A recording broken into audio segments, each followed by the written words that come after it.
2025 में एसएससी ने एग्जाम्स करवाने की पूरी तैयारी कर ली है। अभी 24 जुलाई से सिलेक्शन पोस्ट का पेपर है, स्टेनो का पेपर होगा, सीजल का पेपर होगा, सीएचएसएल का पेपर होगा, एमटीएस का पेपर होगा, इनके रिजल्ट आएंगे। फिर इसके बाद सीजल का, सीएचएसएल का मेंस का एग्जाम होगा। यानी आने वाले 5 से 6 महीने जो हैं वो लगातार एसएससी के पेपर्स हो रहे हैं। अब इसमें आपको पढ़ाई तो करनी है, लेकिन पढ़ाई के साथ साथ कुछ ऐसी बातों का भी ध्यान रखना है जिससे कि आप अपनी पढ़ाई को भुना पाओ, यानी कि एग्जाम में किसी तरह की कोई गलती ना हो मेरे दोस्तों, एग्जाम देने के प्रोसेस में। तो एसएससी ने कुछ इंस्ट्रक्शंस जारी की हैं, एक नोटिस डाल के, अलग से नोटिस डाल के।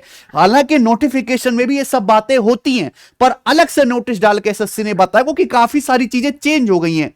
आपको मेरे दोस्तों लैब्स अब अलग मिलेंगी, वहां पे सॉफ्टवेयर आपको अलग मिलेगा, ठीक है। तो किसी जो बच्चे पहली बार दे रहे हैं, चलो वो तो पहली बार है, लेकिन जो रिपीटर्स हैं वो भी इन इंस्ट्रक्शंस को एक बार ध्यान से सुन ले। मैं आपको 1 बाय 1 सारे ही इंपॉर्टेंट इंस्ट्रक्शंस जो है यहां पर बताऊंगा। 75वां आजादी का अमृत महोत्सव पता नहीं कब तक मनाएंगे। कौन सा अमृत टपक रहा मुझे समझ नहीं आ रहा। 2025 तो इतना खराब और मनुष्यत से भरा साल है, इसमें अमृत का कोई नामो निशान नहीं है कि नहीं सोनू? चलो ये सब लिखना बंद करो सरकार, दुख होता है।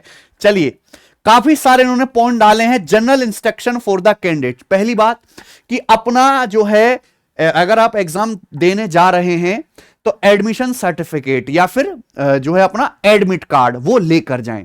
Admit card colour print out है तो वो, वरना जो आप सिंपल फोटो कॉपी वो लेके जाएं।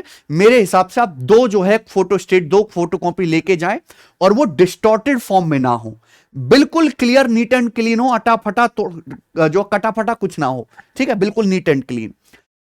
आपको एक वैलिड फोटो आइडेंटिटी कार्ड लेके जाना है। वैलिड फोटो आइडेंटिटी यानी कि ऐसा आईडी जिस पे आपका फोटो बिल्कुल हो क्लियर।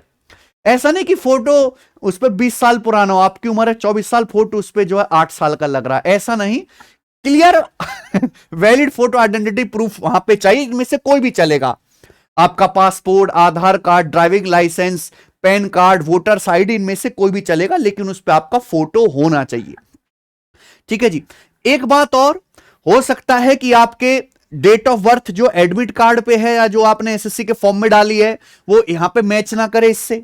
तो उसके लिए आपको क्या करना है, 10वीं या 12वीं के जो आपके सर्टिफिकेट हैं, 10th का मांगे ना, 12वीं का, ओनली 10th का, आप अपनी 10वीं की मार्कशीट, क्योंकि मार्कशीट पे लिखा होता है मेरे दोस्तों, डेट ऑफ बर्थ होती है, तो वो अगर आप मैच कर रहे तो फिर उसको आपको लेके जाना है ओरिजिनल। क्या लिखा है, ओरिजिनल फॉर्म में लेके जाना है, ये ध्यान रखिएगा, फोटो कॉपी नहीं, ओरिजिनल लेके जाना है। अगर डेट ऑफ बर्थ का इश्यू है तो अपनी 10th की मार्कशीट या जो अलग से सर्टिफिकेट मिलता है वो आप लेके जाए ओरिजिनल फॉर्म में, ठीक है जी। एग्जाम जब आप जाओगे एग्जाम सेंटर पे, तो जब आपको लैब्स के अंदर ले जाया जाएगा तो वहां एंट्री के टाइम पे ही आपको एक लाइव फोटोग्राफ जो है लिया जाएगा, लाइव फोटोग्राफ, ठीक है जी। Apart from this, multiple intermittent live photograph from the camera attachment to the system will also be taken.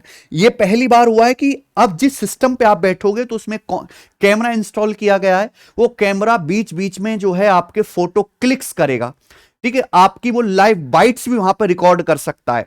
तो आप अपने बैठने का पोस्चर इस तरीके से बनाए, यहां पे लिखा हुआ है सिटिंग पोस्चर ऐसा हो कि आप उस कैमरे में क्लियरली क्लिक हो सकें, ठीक है जी।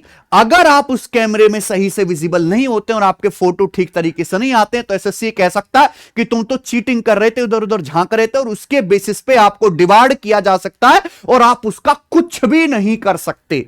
ये मैं कह रहा हूं मेरे दोस्त, ठीक है। तो यहां पे एसएससी ने क्लियर कह दिया है, कैंडिडेट को अपने आप को प्रेजेंट करना है for intrusive photograph taken from the system at the end of exam, ठीक है। एग्जाम के the candidate is advise to ensure that his photograph is captured properly covering the complete face, उसमें आपका कंप्लीट फेस विजिबल होना चाहिए मेरे दोस्तों, वो मैच भी किया जाएगा वहां पे। अगर ये कोई कैंडिडेट ऐसा नहीं कर पाता है तो उसका कैंडिडेचर जो है वो कैंसल्ड कर दिया जाएगा एसएससी की तरफ से, ठीक है जी। कैंडिडेट को अपना फुल फेस वहां पे ओपन रखना है, मतलब किसी तरह की कोई मास्क या कवरिंग या रुमाल बांध लिया, ठीक है, इस तरह से आपको नहीं करना है, फुल फेस आपका विजिबल होना चाहिए। चलिए, उसके बाद पॉइंट नंबर 7 है कि अगर किसी कैंडिडेट ने अपना ओटीआर नहीं किया है आधार का, ठीक है जी, who are coming from non Aadhaar route during, तो वो जितने भी डॉक्यूमेंट आपने एसएससी के फॉर्म भरते समय अपलोड किए हैं वो ओरिजिनल ओरिजिनल सर्टिफिकेट सबके सब आपको लेके आने हैं। यहां पे साफ साफ बोला है to bring the same documents in original, और एक कॉपी भी साथ में लेके आनी है। अगर आपने आधार का ओटीआर नहीं किया गया है जो आपने अपने रजिस्ट्रेशन के टाइम पे भरा था, एक भी मिसिंग है, तो आपको वहां पे वो अंदर एंट्री नहीं देंगे, otherwise they will not be allowed to enter in the examination hall. ये बहुत सीरियस बात है, कोई मजाक लेने का नहीं है भाई। हर सेंटर्स पे ऐसे 5-10 बच्चे तो मिल ही जाते हैं जिनको एंट्री मिलती नहीं है। किस वजह से? उनके एडमिट कार्ड के प्रॉब्लम की वजह से, टाइम पे नहीं पहुंच पाए, उनकी आईडी सही नहीं थी, फेस मैच नहीं हो रहा। हर सेंटर पे इस तरह के बच्चे मिलते हैं। और अब तो एसएससी एग्जाम होने के बाद अलग से डिमांड लिस्ट निकालते हैं कि इन्होंने पेपर तो दिया पर ये कमियां रह गई थी। तो आपके अंदर जो है एक भी कमी ना रहे, जब आपने मेहनत पूरी करी पर इन चीजों का ध्यान नहीं रखोगे, पेपर देने का मौका नहीं मिलेगा, तो फायदा क्या है? ठीक है, हाँ वो तो ठीक है। कैंडिडेट को इंश्योर करना है कि एग्जामिनर जो वहां पे होगा, लैब्स में जो इन्विजिलेटर होगा, उसके जो सिग्नेचर होने चाहिए एग्जामिनेशन हॉल छोड़ने से पहले आपके एडमिशन सर्टिफिकेट पर। ठीक है जी, सिग्नेचर वो करते हैं, करवाने हैं आपको एग्जामिनेशन हॉल छोड़ने से पहले। हाँ, वो एडमिट कार्ड वहीं पे ले लेते हैं। ठीक है जी, पहले नहीं लेते थे? हाँ, हमारे टाइम पे नहीं था ना। ठीक है, काफी सारी चीजें चेंज हो गई, तो आप वहां पे आप पहले उनसे अपना सिग्नेचर करवाएं, जो भी वहां पे इन्विजिलेटर अपने सामने, उसके बाद वो आप एडमिट कार्ड आपका जमा करेंगे, वहां पे जमा करके तब आपको लैब छोड़नी है, ये काम किए बिना। दूसरा, 1 घंटे का आपका पेपर होगा प्री का, उसके बीच में किसी भी तरह का कोई बाथरूम ब्रेक, या मुझे पैनिक आ रहा है, या मुझे इतने लोगों देख के घबराहट हो रही है, पेपर हार्ड देख के मेरा दिल उखड़ रहा है, इस तरह की कोई भी चीजें वहां पे नहीं चलेंगी। 1 घंटा आपको टिक के बैठना है तो बैठना है। ठीक है जी, तो जितनी भी चीजें हैं उनसे पहले ही आप बाथरूम की प्रक्रियाओं से निपट लें तो ठीक रहेगा। ओके, कैंडिडेट को एडवाइस किया जाता है कि अपने एडमिट कार्ड पर, एडमिशन सर्टिफिकेट पर कुछ भी लिखे ना। कुछ लिखते हैं मजनू तुम बस, मंजू तुम बस मेरी हो, सोनम बेवफा, इस तरह की चीजें बिल्कुल भी ना करें। उसको मैंने बताया कांटे छांटे बिल्कुल भी ना, बिल्कुल नीट एंड क्लीन होना चाहिए on the both side. Candidate will be required to write the specified space on the admission certificate in the invigilator presence only after the first login during exam. ठीक है? Rough seat नहीं देंगे? हाँ, अब इसी पे आपको लिखना है। ठीक है, तो कैंडिडेट को रिक्वायर है कि वो स्पेसिफाइड स्पेस में ही लिखेंगे एडमिशन अपने एडमिट कार्ड पर, वो भी केवल जब एग्जामिनर आपके सामने प्रेजेंस होगा, वो कहेगा तभी आप, हाँ, अलग से नहीं देंगे कोई भी। कैंडिडेट को अपने एडमिट कार्ड को अटमोस्ट केयर के साथ ट्रीट करना है। डिस्टॉर्टिंग, फोल्डिंग और डैमेजिंग करना, बारकोड को आपके जो है अवॉइड करना है, वरना आपको वहां पे पेपर देने से रोका जा सकता है। उसके बाद ये तो है ही मेरे भाई कि आपको एंट्री टाइम से पहले पहुंचना है। 1 मिनट तो क्या, 10 सेकंड की भी देर ही आपको एग्जाम हॉल में अंदर एंट्री करने से रोक सकती है। तो जैसे आपकी सुबह की शिफ्ट गोविंद कितने बजे? 10 बजे है ना? 9:30 की मॉर्निंग शिफ्ट है, तो 9:30 की मॉर्निंग शिफ्ट है, तो आप 8 बजे के आसपास वहां पे पहुंच जाएं। और मैं ये रिक्वेस्ट करूंगा कि जहां जैसे एग्जाम सेंटर के बाहर इतनी भीड़ होती है, उस भीड़ में कतई भी इन्वॉल्व ना हो, किसी से कोई बातचीत करने की जरूरत नहीं कि तू कहां से पढ़ा, ये है वो है, कैसी तैयारी है, क्या है, कितने को अटेम्प्ट, कुछ भी पूछने की जरूरत नहीं है। आप अपना सेपरेट अपना स्पेस बनाए रखें, समय से पहुंचे। अगर आपका सेंटर बहुत ज्यादा दूर है या ऐसे एरिया में कि कभी आप गए नहीं, कुछ जानकारी नहीं है, तो एक दिन जाके पहले ही अपना सेंटर देख लें। ठीक है, तो समय से पहुंचे मेरे भाई हैं। पानी की बोतल आपको खुद जो है कैंडिडेट को पानी की बोतल ले जा सकते हैं, लेकिन वो बोतल ट्रांसपेरेंट होनी चाहिए, उस पर किसी भी प्रकार की जो है बैजिंग या ब्रांडिंग नहीं होनी चाहिए। ठीक है जी। पॉइंट नंबर 15 है, कोई भी कैंडिडेट को अलाउ नहीं किया जाएगा एग्जामिनेशन लीव करने से पहले, before the completion of examination time for any reason without permission from the exam functionaries. किसी भी कैंडिडेट को 1 घंटे से पहले नहीं छोड़ा जाएगा। अगर कोई बहुत इमरजेंसी कंडीशन आ भी जाती है तो भी एग्जाम जो फंक्शनरीज हैं, जो एग्जाम करवाने वाले हैं, उनकी परमिशन चाहिए, वरना कोई नॉर्मल रीजन के से आपको वहां पे 1 घंटे से पहले एग्जाम हॉल से बाहर, लैब से बाहर नहीं जाने दिया जाएगा। ठीक है जी। Once a candidate leaves the lab without the permission, अगर आप बिना परमिशन के निकल जाते हैं तो आपको री एंटर करने के लिए या री एग्जाम दिलवाने के लिए किसी भी तरह के पाबंद नहीं है। आपका जो है कैंडिडेचर भी ये जो है कैंसिल कर देंगे। तो बिना परमिशन के छोड़ना नहीं है, इधर उधर हिलना नहीं है। ठीक है जी।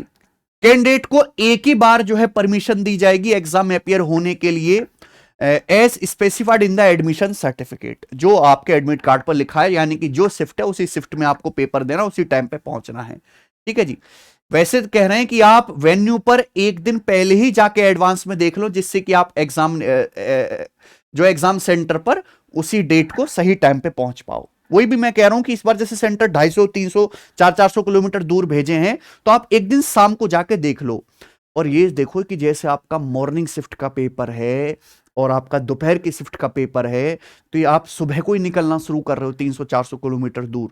इस तरह का रिस्क कतई भी ना लें। अगर आपका सेंटर दूर है तो एक दिन पहले ही रात को वहां पे पहुंच जाएं। ठीक है जी। क्योंकि अगर आप ट्रेवल करके इंस्टेंट पेपर देने पहुंचेंगे तो दिमाग उतना फास्ट काम नहीं करेगा। ठीक है जी, थकावट हो जाएगी आपको। कैंडिडेट को एडवाइस किया जाता है, भैया एडवाइस क्या है, तो वार्निंग ये है कि आप मोर देन वंस एग्जाम में अपियर नहीं हो सकते। अगर इस तरह की आप करते पकड़े गए तो एक अलग से लिस्ट आएगी जिसमें आपको डिवाइड किया जाएगा। इस एग्जाम के नहीं, एसएससी के किसी भी एग्जाम से डिवाइड होने का मतलब यह है कि अगर आपने किसी तरह की कोई गलत चीजों में आप पकड़े गए तो एसएससी के जितने भी एग्जाम है उसमें एसएससी एक पर्टिकुलर टाइम लिमिट के लिए आपके ऊपर बैन लगा देगी। ठीक है जी। ये भी कुछ नहीं है, आप सारी कंडीशन फॉलो करो। हां, आपको मेरे भाई वॉच, बुक्स, पेपर की चिट, मैगजीन्स, इलेक्ट्रॉनिक गैजेट जैसे मोबाइल फोन, ब्लूटूथ डिवाइस या wrist watch, headphone, spy camera, scanner, calculator, storage device, ये अलाउड नहीं है एग्जामिनेशन लैब में। अलाउड है आपके बैग में रहे, बैग को बाहर नहीं छोड़ना है। लेकिन ये सामान लेके ही क्यों जाना है, इसकी जरूरत क्या? आप सिंपली अपने शरीर को और अपने एडमिट कार्ड को और एक पेन लेके जाइए बस। ठीक है जी। पेन तो वहीं पे मिलेगा, नॉर्मली आप जब कुछ लिखना चाहते हैं उसके लिए। अगर इस तरह की कोई भी चीज पाई जाती है तो आपका जो है फिर से वही वो कैंडिडेचर आपका कैंसिल कर देंगे। ठीक है, और उसके बाद आपके कार्रवाई भी करेंगे। तो ये चीज कतई भी लेके ना जाएं। 2, 3, 4, 5 सवाल आपने सही कर भी दिए, उससे कुछ होने वाला है नहीं, क्योंकि प्री के बाद आपको मेंस भी देना है। ठीक है, केवल प्री के दम पे तो सिलेक्शन होना नहीं है, प्री तो क्वालिफाइंग, असली जंग तो मेंस में होगी है। और सिलेक्शन फेज में तो खैर एक ही टीयर है, एमटीएस में भी एक ही टीयर है, जीडी में भी एक ही टीयर है, लेकिन है सीजीएल, सीएचएसएल और सीपीओ, इनमें आपका मेंस होगा। ठीक है, देखो एक चीज और कि बहुत सारे जो स्टूडेंट है काफी ज्यादा सामान पहन के जाते हैं, चेन सोने की, कड़ा पहन के जाएंगे काफी सारे, है ना। और मतलब इस तरह की चीजें अवॉइड करें। कोई लड़कियों के लिए खासकर नोज पिन, ब्रेसलेट, बड़े बड़े इयरिंग्स, छोटा इयरिंग्स भी नहीं, इयरिंग्स, चाम, कड़ास, इस तरह की चीजें ना पहन के जाएं बिल्कुल भी। जो आपका रिलीजियस अटायर है वो एक दिन के लिए आप अपना जो है घर पे ही छोड़ के जाएं। किसी भी तरह का कोई जो है कानों में, पैरों में पायल, कुंडल, कुछ भी चीज पहन के ना जाएं। ठीक है, आप अगर अपना कोई सामान भी ले जाते हैं, बैग्स भी ले जाते हैं, हालांकि एग्जाम सेंटर पर व्यवस्था होती है बैग्स को रखने की, लेकिन उस बैग से कोई चीज गायब हो जाती है या खो जाती है, उसमें एग्जाम सेंटर की कतई भी कोई भी जिम्मेदारी नहीं होती है। तो आप अपने रिस्क पे ही सब कुछ लेके और पहन के जा रहे हो। समझ में आ रही है आपको हमारी बात? तो बैग्स में मिनिमम से मिनिमम सामान होना चाहिए। ठीक है जी, और ये चीज कतई भी पहन के ना जाएं, वहां पर उतार लिया जाएगा, फिर आपको रखने की परेशानी, तो दिक्कत ही दिक्कत है। ठीक है जी। कैंडिडेट को एडवाइस किया जाता है कि वो बैग्स लेके ना आए, नॉट टू ब्रिंग बैग्स और and prohibited item into the examination venue. अगर कोई भी सामान लाते हैं, they would have to make their own arrangement, उन्हें अपने खुद ही व्यवस्था करनी है for safe custody of such items. इन सामान के सही रखरखाव की खुद ही व्यवस्था करनी है। The commission will not be liable to make any arrangement for safe custody of any such items. ठीक है, आपके बैग्स की भी वहां पे कोई जिम्मेदारी नहीं है, आप अपने रिस्क पर ही लेके जाएं। Pen, paper, pen and paper for rough work would be provided in the examination lab, वो वहीं पर देंगे मेरे भाई। पहले आपको एक ही रफ शीट देंगे, उस पर जब आप गुचड़ पुचड़ कर लोगे तो आपको दूसरी रफ शीट दी जाएगी। आप इकट्ठा बहुत सारी रफ शीट वहां पे नहीं मांग सकते। ठीक है, पेन पेपर भी वही देंगे। सारे ही एग्जाम लैब में सीसीटीवी लगा होता है, सीसीटीवी से सर्विलेंस होता है। तो जो इधर उधर तांके झांके रहते हैं ना, वो भी उसमें रिकॉर्डिंग होती है प्रॉपर। उसके बेसिस पे भी आपको डिवाइड किया जाता है। अगर आप एग्जाम सेंटर में लैब्स के अंदर बैठ के अपनी जो है गरिमा नहीं बनाए रखते हैं 1 घंटे तक, ठीक है। इलेक्ट्रॉनिक वॉच यानी कि टाइमर कंप्यूटर स्क्रीन पे जो है आएगा, पहले भी आता था, वो चलता रहेगा टाइमर के, अब इतना टाइम रह गया, इतना टाइम रह गया है, ठीक है जी। Candidate should ensure that they do not indulge in any kind of unfair means. Candidate shall also not talk to each other. आपस में बात भी नहीं करनी है एग्जाम के 1 घंटे के समय में, ठीक है जी। Candidate shall have to undergo the process of frisking through hand held metal detector. देखो मेटल डिटेक्टर से आपको एक बार स्कैन किया जाएगा कि किसी तरह का कोई वायर, इलेक्ट्रॉनिक डिवाइस, वॉच या ब्लूटूथ आपके पास तो नहीं है, ठीक है जी। पहले भी होता था, आल्सो थ्रू बॉडी टैपिंग।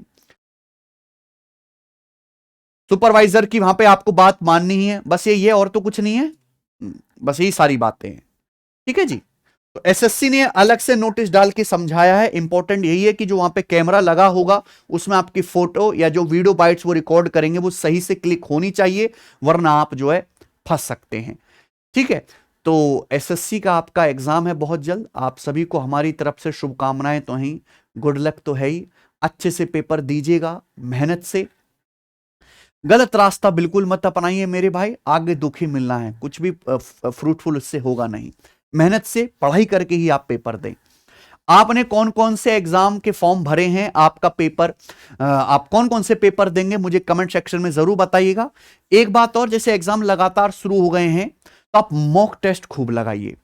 और अब तो जैसे नया इंटरफेस वहां पे आपको देखने को मिलेगा, तो जिस भी आपको पेपर देंगे, जैसे कुछ बच्चे सीजल का देंगे, कुछ सीएचएसएल का देंगे, कुछ सीपीओ का देंगे, जो भी आप पर्टिकुलर एग्जाम की तैयारी कर रहे हो उसके एटलीस्ट 5 से 10 मॉक टेस्ट आप जरूर लगा लें।